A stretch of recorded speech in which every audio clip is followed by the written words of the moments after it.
And I'm here with Magnus Carlsen, the winner of the Clutch Chess Champions Showdown.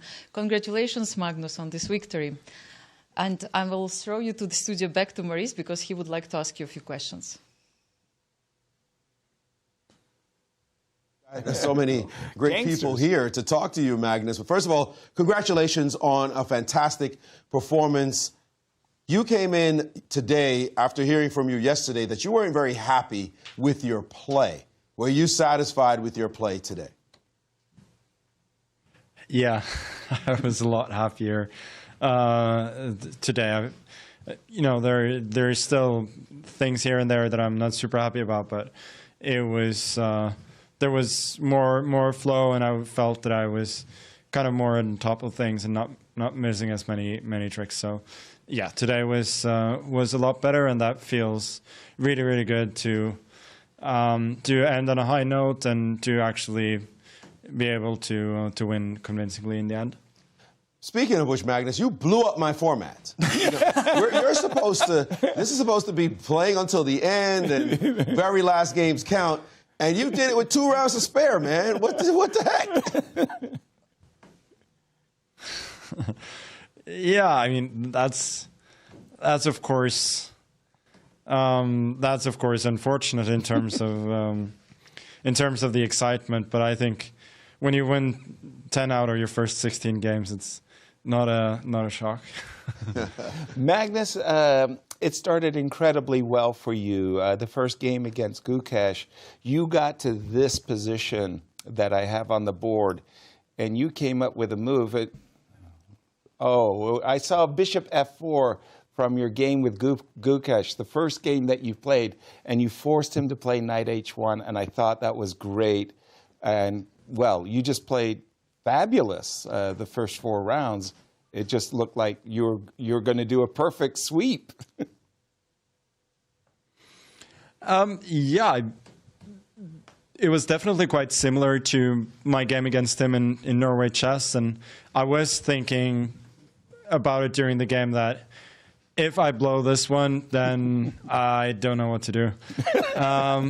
But yeah, of course it feels really good to win those kind of clean strategic games, especially with the black pieces, because you don't get those very often. It's much more common that there's some back and forth and so on, but this one was just very clean, and he didn't really get any real chances.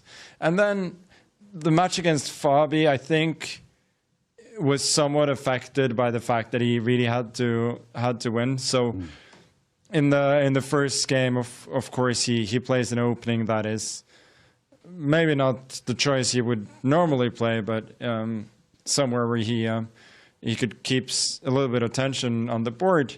And in the second game as well, I think he was kind of rejecting continuations that would lead to sort of more drawish positions. But that's of course part of the game. But it ends up inflating my score just a tiny bit.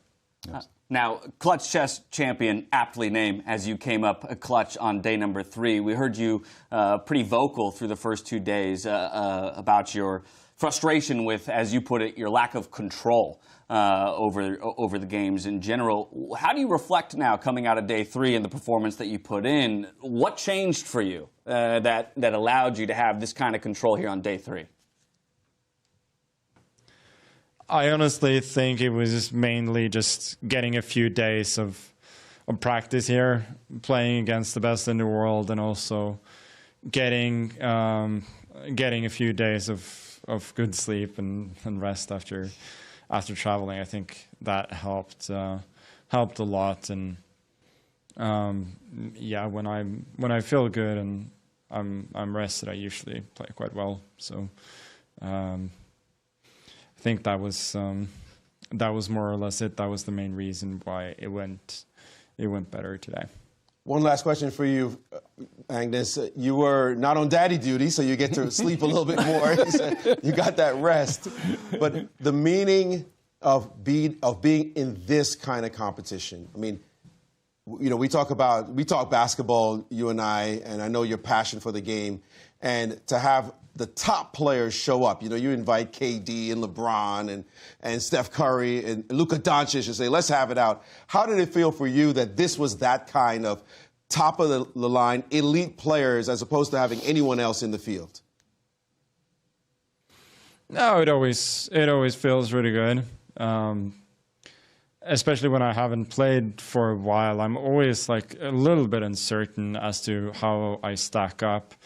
Especially against the younger guys when I'm playing a lot of them, because they improve a lot. Hikaru and Fabi, they're obviously incredibly strong, but they're a little bit more of a known entity, and it's really satisfying to be able to show that I'm still, like, when I'm playing well, I'm still quite a bit better than the others. So yeah, it feels really good to be able to show that against the best in the world, and yeah. Well, as I said many times, like that's why I'm here to play against the best, and I'm happy to have gotten that opportunity after a couple of months. Well, Magnus, you step up pretty well. I got to stack up pretty well, and congratulations from us and Anastasia. Kudos, Magnus. Congratulations. Thank you very much, Magnus. Here is your trophy. I hope you like it, how it looks. You can get it. Oh, wow. And it's quite heavy. For sure, yes. Something to bring home to your collection. Yeah, for sure. And okay, it's time for some photo shooting. Thank you very much, guys. And we'll go back to the studio. Thank you. Congratulations. Thank you.